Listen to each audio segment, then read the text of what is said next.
Ya kalau dia bermoral, dia nggak akan memperkosa dan membunuh.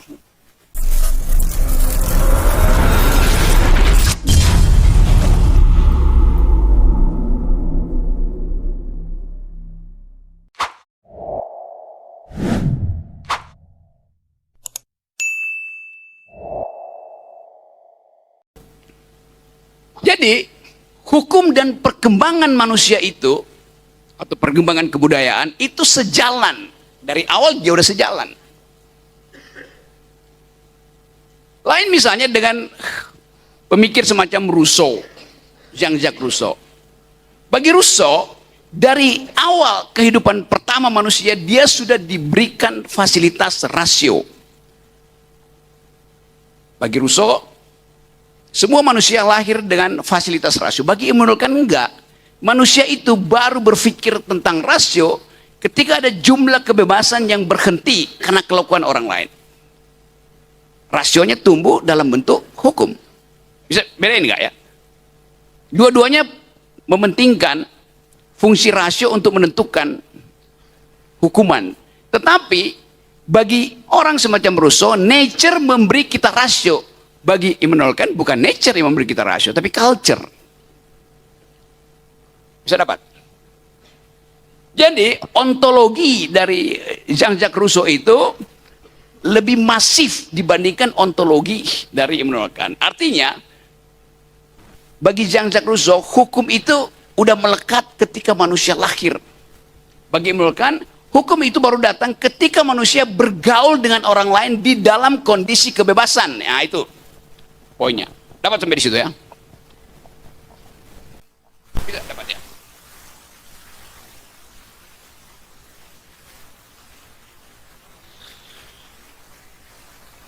Bagian pertama, secara samar-samar, saya mau terangkan itu. Kalau kita tanya itu, apa yang menyebabkan kita percaya bahwa hukum itu ada demi kemanusiaan? Dua keterangan tadi. Keterangan pertama dari Immanuel Kant, sebenarnya secara historis, Rousseau lebih dulu karena di dalam secara kronologis, Rousseau mau mengatakan bahwa hukum itu built-in di dalam rasio manusia. Built-in dalam rasio sebelum ada sejarah. Kan tidak begitu. Hukum itu ada ketika rasio manusia itu bertemu dengan problem-problem pertumbuhan peradaban. Dapat bedanya?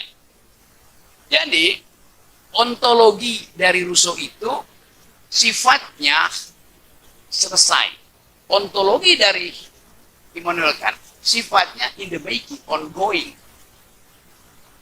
Dapat nggak? Itu. Benar ya? Bisa dapat ya? Itu yang menyebabkan kalau orang pakai pengertian Immanuel Kant selalu melihat bahwa dunia ini masih tumbuh, sejarah masih tumbuh. Karena itu ada problem-problem baru dalam kehidupan. Jadi itu dulu. Sekarang coba kita singgung bagian kedua soal epistemologi.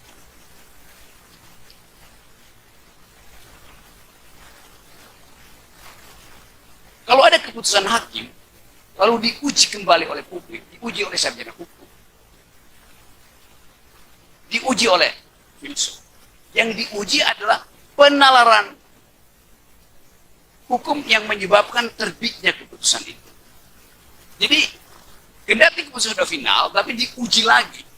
Apa nalarnya sehingga menghasilkan keputusan semacam itu? Epistemologi bekerja dengan cara itu. Mempersoalkan jalan pikiran yang memfinalkan jalan pikiran lain sehingga hukum itu berhenti sebagai keputusan. Waktu dia berhenti sebagai keputusan, diperiksa ke belakang. Apa dasarnya? Saya cerita kecil ya. Salah satu cara untuk menguji epistemologi, pertanggungjawaban pengetahuan dari sebuah konstruksi hukum adalah dengan membuat thought experiment.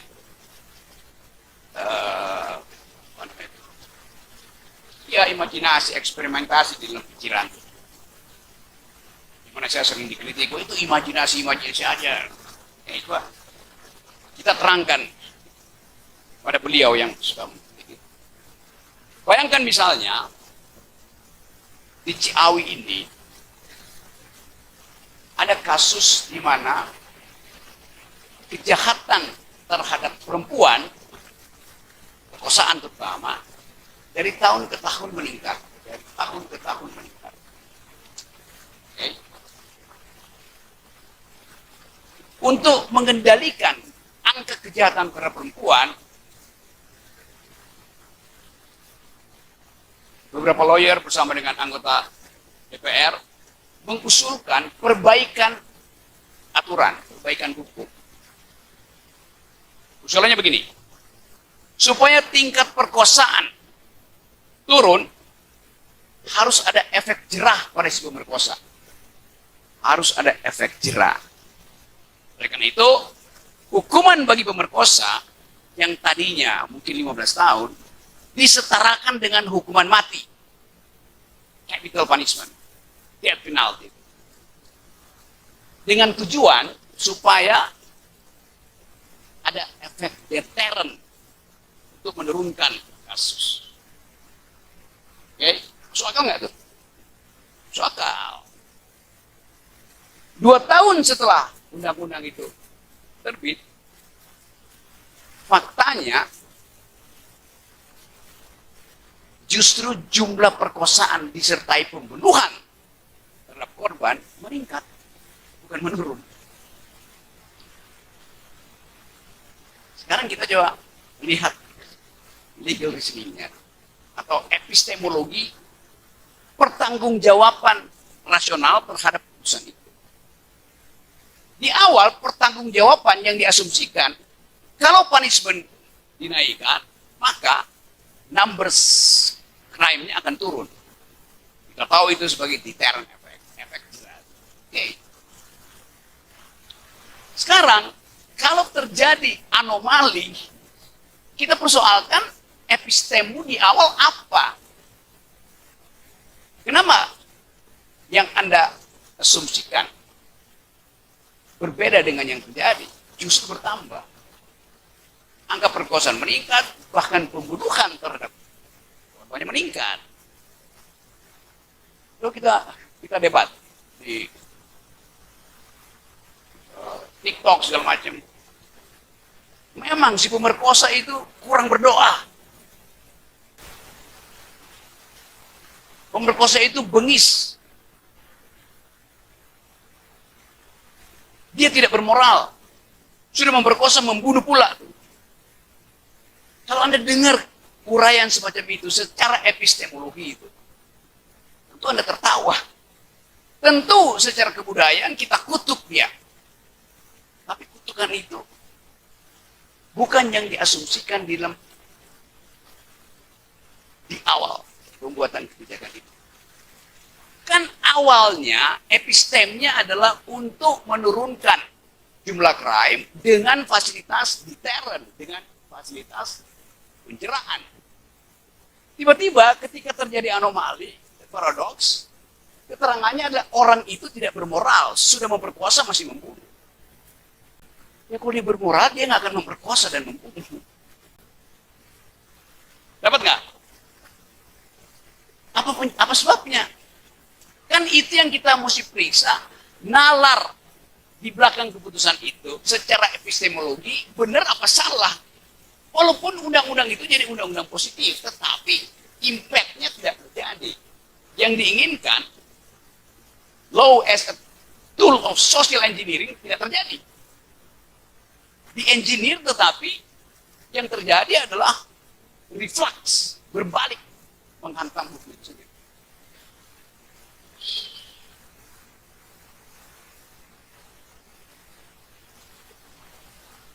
Ada nggak yang mencoba jawab itu? Apa sebenarnya yang terjadi? Ya.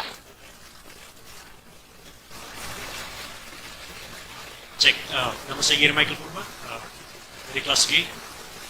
Alasan kenapa dia meningkat itu karena manusia itu rasional.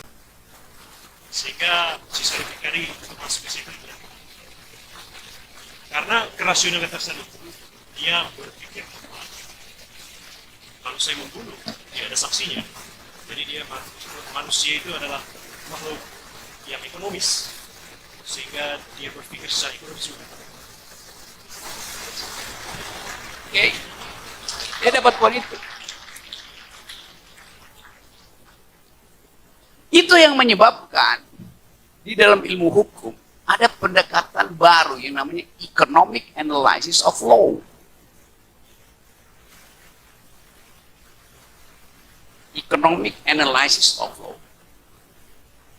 Hukum dianalisa berdasarkan metode berpikir ekonomi, yaitu efisiensi. Kalau gue cuma memperkosa, gue masih bisa ditangkap berdasarkan kesaksian dari si korban. Kalau gue perkosa sambil gue bunuh, kemungkinan kesaksian korban itu hilang. Efisien kan? Jadi jangan tuduh si pemerkosa itu tidak bermoral. Justru puji dia sebagai seorang rasional maximizer. Dia memaksimalkan keuntungan dia. Jadi Anda lihat, banyak betul legislasi yang tidak didasarkan pada analisis yang berbasis atau berasumsi bahwa manusia itu adalah makhluk homo economicus. Bahkan si pembunuh itu berpikir sebagai homo economicus. Dapat nggak poin itu? Jadi a new kind of epistemology dihasilkan. Balik lagi, ya. Ini contoh aja tadi. Bagaimana epistemologi itu bisa didalilkan bukan dari ilmu hukum, tapi dari ilmu ekonomi. Tadi waktu kita ngomong ontologi, kita terangkan tadi bahwa keinginan untuk berkeadilan itu datang dari tendensi manusia untuk membersihkan moralnya. Sekarang, di bidang epistemologi, pembunuhan terjadi datang dari keinginan manusia untuk mengefisienkan keuntungannya.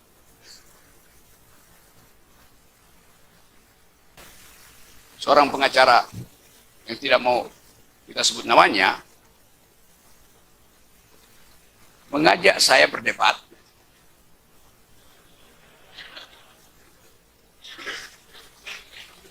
Judulnya dia bikin sendiri, mari berdebat tentang aspek hukum dari keputusan Mahkamah Konstitusi. Masuk akal nggak tema itu? Aspek hukum dari keputusan Mahkamah Konstitusi. Keputusan Mahkamah Konstitusi sendiri adalah keputusan hukum. Lalu aspek hukum dari hukum apa? Coba bayangkan cara berpikirnya. Kalau dia minta debat, mari kita berdebat tentang aspek hukum dari keputusan Mahkamah Konstitusi yang adalah keputusan politik. Nah, itu masuk akal.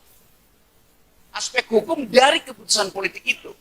Atau aspek politik dari keputusan hukum itu. Kan begitu mesti debatnya kan. Kalau masih mendebatkan aspek hukum dari keputusan hukum, itu sama dengan jeruk, nanam jeruk, ngupas jeruk, lalu dia minum sendiri jeruknya. Anda bayangkan bagaimana kita melayani perdebatan akademis.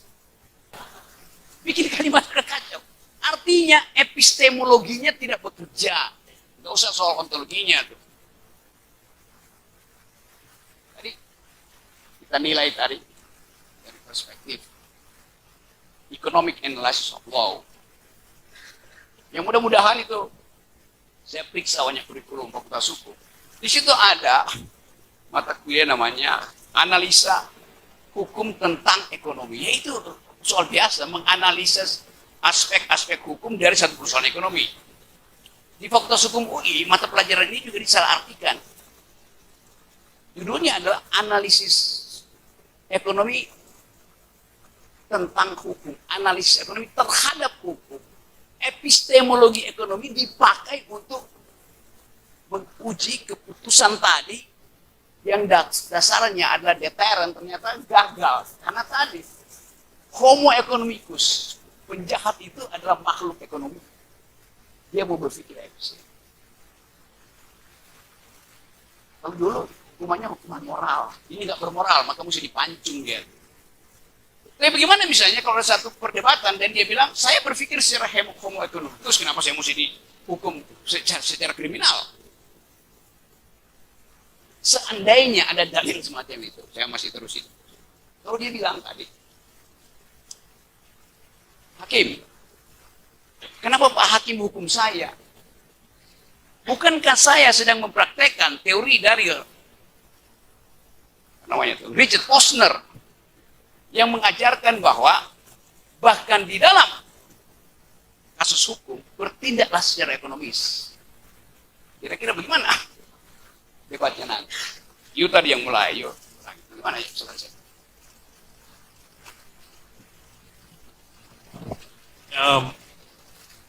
Tentu kalau kita ngomong secara ekonomis itu kan dia bersifat amoral ya. Dan dia kita tidak ngomong moral di situ. Ya enggak, kita jual ini. Saya ulangi supaya efisien ya. Dia datang ke pengadilan, before the law, dia bilang, saya mau dihukum karena saya memperkosa sekaligus membunuh. Dalil dia pertama, lo kalian bikin undang-undang itu dengan asumsi bahwa saya makhluk moral person, padahal saya adalah homo economicus. Debat di persidangan. Baca di Posner, edisi ke-32, halaman 312. Gimana kalau itu datang ke pengadilan juga? Secara ekonomi itu dibenarkan. Itu masalahnya. Ya betul itu. You tadi sebutin itu, lalu kita kejar. Betul. You have to produce your own new kind of argument. Kan itu masalahnya kan. Ya, mungkin kita harus lihat dulu di awal dari tujuan dari hukum itu dibuat. Bukan untuk men-encourage pembunuhan dan pemerkosaan, tapi sebenarnya mendikira. Nangkap kita nangkap tadi. Yes. Dampak-dampaknya yang lain. Iya, tapi asumsinya orang itu bermoral. Betul. Orang itu orang yang kantian. Betul. Tapi dia bilang, saya orang yang apa namanya itu? Hanya rasional saja. Siapa pemenang Nobel yang betul-betul bersifat libertarian?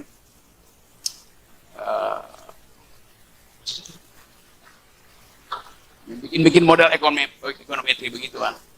Nah kalau itu masuk di pengadilan misalnya, saya cuma mau ucapkan itu, seandainya Anda sebagai hakim dan dapat kasus itu, katakanlah saya yang memperkosa, dan saya tantang Anda di depan hukum itu. Jadi saya baca Posner, dan ada yang salah, kenapa Anda bikin itu? Karena Anda hakim, saya bilang, yang bikin regulasi itu mengandaikan saya makhluk moral.